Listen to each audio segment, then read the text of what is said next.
मेरे को बहुत मेरे को मजा नहीं आया भाई। क्योंकि मैंने बहुत ज्यादा एक्सपेक्टेशन रख ली थी पिक्चर से कि मतलब ऋतिक रोशन है, एनटीआर है, अयान मुखर्जी है, इतने बड़े बड़े लोग हैं। लेकिन ये पिक्चर बहुत ही ज्यादा एक टाइम के बाद बहुत ही ज्यादा क्रिंज हो जाती है, बहुत ही ज्यादा इलॉजिकल हो जाती है। कहानी तो है ही नहीं कुछ, वही घिसी पिटी कहानी जो वायरस स्पाई यूनिवर्स की पिक्चर में आप हजारों बार देख चुके हैं। वही एक एजेंट है, उसको गद्दार साबित कर दिया गया, फिर उसको पकड़ने के लिए दूसरे को भेजा गया। तो बहुत ही घिसी पिटी कहानी है, और जिस तरह प्रेजेंट किया बहुत ही बेकार है। वीएफएक्स बहुत ही बेकार है, सीजीआई बहुत ही बेकार है। और वो सब भी इग्नोर हो जाता है अगर पिक्चर में मजा आता है, फिर उनके डायलॉग वायलॉग अच्छे होते हैं, लेकिन डायलॉग वायलॉग भी बहुत ही हेलो एंड वेलकम टू फिल्मी फजल। आज मेरे साथ मौजूद है मिस्टर आसिफ। क्या बोलते हैं आसिफ भाई, बहुत बहुत स्वागत है आपका फिल्मी फजल में। तो फाइनली आपने देख लिए है ऋतिक रोशन और जूनियर एनटीआर की वॉर 2। कैसी लगी भाई आपको फिल्म? मेरे को तो भाई बहुत ही एवरेज लगी, एवरेज से भी नीचे, बिलो एवरेज लगी। मेरे को मजा नहीं आया भाई। क्योंकि मैंने बहुत ज्यादा एक्सपेक्टेशन रख ली थी पिक्चर से कि मतलब ऋतिक रोशन है, एनटीआर है, अयान मुखर्जी है, इतने बड़े बड़े लोग हैं, तो कुछ अच्छा होगा। लेकिन ये पिक्चर बहुत ही ज्यादा एक टाइम के बाद बहुत ही ज्यादा क्रिंज हो जाती है, बहुत ही ज्यादा इलॉजिकल हो जाती है। कहानी तो है ही नहीं कुछ, वही घिसी पिटी कहानी जो वायरस स्पाई यूनिवर्स की पिक्चर में आप हजारों बार देख चुके हैं। वही एक एजेंट है, उसको गद्दार साबित कर दिया गया, फिर उसको पकड़ने के लिए दूसरे को भेजा गया। तो बहुत ही घिसी पिटी कहानी है, उस कहानी को भी जिस तरह प्रेजेंट किया बहुत ही बेकार है। वीएफएक्स बहुत ही बेकार है, सीजीआई बहुत ही बेकार है। और वो सब भी इग्नोर हो जाता है अगर पिक्चर में मजा आता है, फिर उनके डायलॉग वायलॉग अच्छे होते हैं, लेकिन डायलॉग वायलॉग भी बहुत ही बेकार है। एक भी डायलॉग आपको याद नहीं होगा, जबकि पठान पिक्चर के कितने सारे डायलॉग आपको ट्रेलर से याद हो गए थे कि पार्टी पठान के घर पे रखोगे तो मेहमान नवाजी के लिए पठान तो आएगा ही, या फिर पठान अभी जिंदा है। यहाँ पे वॉर फिल्म का एक भी डायलॉग किसी को याद नहीं होगा। तो डायलॉग वायलॉग भी बहुत ही एवरेज है।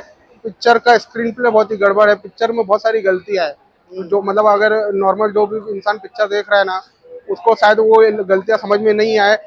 लेकिन वो इंसान उस चीज के लिए कंप्लेन तब नहीं करेगा जब उसको मजा आएगा। लेकिन जब उसको मजा नहीं आएगा तब वो बोलेगा भाई ये सब क्या चल रहा है। ये लोग दिखा रहे कि ऋतिक और एनटीआर का इन्होंने बचपन दिखाया, बचपन में जो उस तरह जिस तरह वो एनटीआर ऋतिक से नाराज होता है, वो इतना बकवास रीजन है, वो इतना इलॉजिकल रीजन है।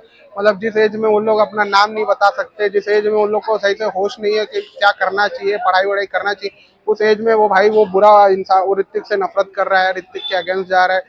और ऋतिक के अगेंस्ट जाने का कोई उसके पास एक बहुत ही अच्छा रीजन भी नहीं है। मतलब आपको लगता है ये लोग क्या दिखा रहे हैं, बहुत ही बेकार लगता है। और फिर एक कियारा आडवाणी के साथ ऋतिक का जो फ्लैशबैक सीन है वो तो बहुत ही ज्यादा बेकार है, उसको फालतू में डाल दिया। मेरे को लगता है वो सीन अगर नहीं भी होता तो पिक्चर एटलीस्ट 10-15 मिनट और छोटी हो जाती, क्योंकि उस लव स्टोरी का फिल्म की मेन स्टोरी तो कुछ लेना देना नहीं है, वो फालतू में डाल दिया। तो ऐसे बहुत सारे सीन्स है, बहुत सारे एक्शन, ये भी डाल दो, वो भी डाल दो, वो भी डाल दो। उसका बचपन भी दिखा दिया, ऋतिक ने कर्नल लूथरा को मार दिया, लेकिन फिर भी कियारा आडवाणी उससे नफरत कर रही है और फिर उसको ढूंढ रही है। फिर एक अचानक उसको याद आता है कि ऋतिक से उसका 15 साल पहले प्यार था, फिर उसका फ्लैशबैक याद करती है, फिर अचानक उसको माफ कर देती है। एनटीआर जो विलन था लास्ट में ऋतिक से दो थप्पड़ थोड़ा बहुत मार खाता है, फिर सुधर जाता है। तो भाई जब तेरे को सुधरना था तो तू इतना बड़ा बवाल क्यों खड़ा किया? तो को जब उसके साथ पैचअप भी करना था तो तू इतना पूरी पिक्चर में क्यों था कि उसको खत्म कर देगा, उसको तबाह कर देगा?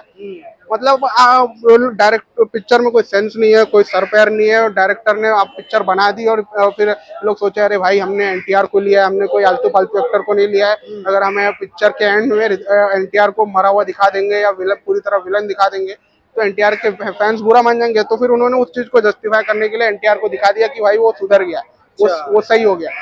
तो अब वो चीज की वजह से जो उसने पूरा ये सब कुछ किया वो सब फालतू हो गया, वो सब इलॉजिकल हो गया। अगर आप किसी को हीरो दिखा रहे हो तो पूरी तरह हीरो दिखाओ, किसी को विलन दिखा रहे हो तो विलन दिखाओ। और अगर वो सुधर रहा है तो उसका सुधरने का कोई बहुत ही स्ट्रॉन्ग रीजन होना चाहिए। आप एक फालतू रीजन दिखा रहे हो तो पिक्चर में कोई सर पैर ही नहीं है भाई, और वो फालतू सिर्फ एक्शन है। मतलब कहानी तो आई नहीं, कहानी जिस तरह पिक्चर चलते रहती है आपको यकीन हो जाता है कि भाई पिक्चर में कोई कहानी नहीं है। बहुत सारे उनके पास एक्शन शॉट्स थे, तो उन एक्शंस को प्लेस करने के लिए उन्होंने कुछ सीन्स ऐसे क्रिएट कर दिए कि भाई हम ये सीन डालेंगे तो इसके बाद हम ये एक्शन कर पाएंगे, फिर ये सीन डालेंगे तो हम ये कर पाएंगे। तो उनके पास कहानी नहीं है, उन्होंने सिर्फ बहुत सारे एक्शन डाल दिए और एक्शन भी बहुत ही फेक लग रहा है, बहुत ही कार्टूनिश लग रहा है। एक वो फार्मूला 1 रेसिंग की जगह पे वो मोटर बोट चल रही है, तो वीडियो गेम जैसा लग रहा है। वीएफएक्स बेकार है, सीजीआई बेकार है, डायलॉग बेकार है, तो मेरे को तो मजा नहीं आया। ऋतिक रोशन एनटीआर जो है दिखाया फाइट एक्शन कैसा लगा? ये देखिए उन दोनों का काम बहुत अच्छा है, ऋतिक का काम बहुत ही अच्छा है। ऋतिक बहुत अच्छे एक्टर है, हमेशा बहुत अच्छा काम करते हैं, तो ऋतिक का एक्टिंग बहुत अच्छा लगेगी, एनटीआर का काम भी बहुत अच्छा लगेगा। दोनों लेकिन मेरे को लगता है दोनों के बीच में जो एक टक्कर दिखा सकते थे, एक फेस ऑफ दिखा सकते थे, तो उसको सही से दिखाया नहीं। उनका काम, उनका ध्यान बहुत फालतू की चीजों में था, तो वो ऋतिक और एनटीआर को अच्छे से भिड़ा नहीं पाए। तो वहां पे वो डायरेक्टर की गलती है कि डायरेक्टर उन दोनों को सही से यूज नहीं कर पाया।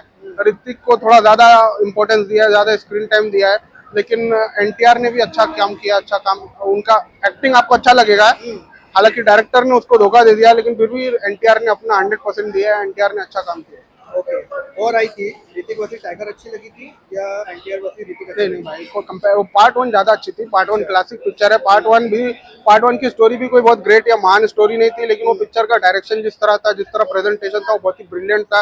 वो हर एक चीज पे आप बिलीव कर लेते हो, और वो one of its kind picture थी उस जमाने के लिए। आप उतने बड़े बजट की और इस लेवल की एक्शन फिल्म आप देखे नहीं थे 2019 में। Right, तो वॉर उस टाइम के लिए बहुत अच्छी पिक्चर थी, और उसमें जो ट्विस्ट एंड टर्न दिखाया था वो भी बहुत अच्छे से दिखाया था। कुछ लोग बोलते हैं बहुत ही इलॉजिकल है, प्लास्टिक सर्जरी, लेकिन डायरेक्टर ने जिस तरह वो हर एक सीन को समझाया था, एक्सप्लेन किया था, शूट किया था, वो अच्छा लग रहा था। बट यहाँ पे वैसा ट्विस्ट दिखाया है, वो ट्विस्ट है ही नहीं। मतलब गंगाधरी शक्तिमान है वैसा ट्विस्ट दिखाया है, अच्छा। तो बहुत ही बेकार है। तो मेरे को तो मजा नहीं आया। ओके, डायरेक्शन कैसा लगा वॉर 2 का आयन मुखर्जी के अंडर? ये देखिए, वो डायरेक्टर अच्छे हैं, उन्होंने बहुत सारी अच्छी पिक्चरें बनाई है, वेकअप सीड हो या ये जॉनी जॉनी, लेकिन उनको लगता है वो एक्शन पिक्चर को डायरेक्ट करने के लिए वो सही नहीं है। वो सिद्धार्थ आनंद को ही लाना चाहिए था। सिद्धार्थ आनंद एक्शन पिक्चरें बहुत अच्छी बनाते जी। हैं, तो यहाँ पे अयान मुखर्जी चूक गए, वो एक्शन फिल्म सही से बना नहीं पाए। और ऐसा लग रहा है कि वो और सिद्धार्थ आनंद को कॉपी करने की कोशिश कर रहे हैं। अयान मुखर्जी ने अपना कुछ नहीं किया है, जो उनका एक स्टाइल है वो फिल्म मेकिंग का, वो नहीं, उन्होंने नहीं किया। उन्होंने सिद्धार्थ आनंद को कॉपी करने की कोशिश की, इस वजह से वो बहुत ही ज्यादा गलत हो गए। ओके, सॉन्ग कैसे लगे मूवी के? सॉन्ग दो ही गाने हैं, एक बहुत ही बेकार है और एक बहुत ही ज्यादा अच्छा है। तो जो बेकार है उसको उन्होंने वो रिलीज किया था, और जो अच्छा था उसको छुपा के रखा था, उसका टीजर रिलीज किया। लेकिन वो जब वो पिक्चर के अंदर बजता है तो बहुत अच्छा लगता है। जनाबे अली, तो उस पर जो ऋतिक और एनटीआर ने डांस किया, वो भी बहुत ही खतरनाक डांस किया, बहुत ही बेहतरीन डांस किया। तो वो गाना आप फिल्म में देखते वक्त बहुत अच्छा लगता है। ओके, कियारा आडवाणी भी है इसमें, कैसा लगा उनका? नहीं, वो तो फालतू में है, वो उसका कुछ इतना खास रोल भी नहीं था। उसको नहीं भी लेते तो भी फिल्म को कुछ फर्क नहीं पड़ता। उसका जो रोमांटिक एंगल दिखाया वो भी बेकार है। उसके बाप के डेथ दिखाई ताकि वो ऋतिक से बदला ले, लेकिन वो बदला भी नहीं लेती है। फिर वो बहुत ही एक छोटी सी बात है वो मान जाती है, तो उसका कैरेक्टर उतना इंपॉर्टेंट नहीं है। मेन पिक्चर जो है ऋतिक और एनटीआर की है। तो कियारा, हालांकि उसने एक्टिंग अच्छी की है, लेकिन उसका रोल उतना कुछ बड़ा नहीं है और इम्पोर्टेंट नहीं है। ओके, स्टोरी कैसा लगा आपको? स्टोरी है ही नहीं भाई, है नहीं कुछ कुछ स्टोरी नहीं है। वही घिसी अच्छा। वही जो आप हजारों बार स्पाई यूनिवर्स की जो जितनी भी रॉ एजेंट वाली पिक्चर है जिसमें आप देख चुके हो, एक एजेंट है, उसने अपने सीनियर ऑफिसर को किडनैप कर लिया या मार दिया, तो अब उसको पकड़ने के लिए दूसरे एजेंट को भेजा जा रहा है। फिर उन दोनों का कुछ पास्ट है, वही फालतू स्टोरी जो लोग हजारों बार देख चुके हैं, और उसको भी अच्छे से वो लोग दिखा भी नहीं पाए। अच्छा। वो लोग अच्छे से, कई बार होता है कि स्टोरी भले आउटडेटेड हो या बहुत बार देखी हुई हो, लेकिन अगर उसको डायरेक्टर अच्छे से डायरेक्शन करे तो मजा आने लगता है। लेकिन यहाँ पे वो डायरेक्टर उस लेवल पे भी चूक गया।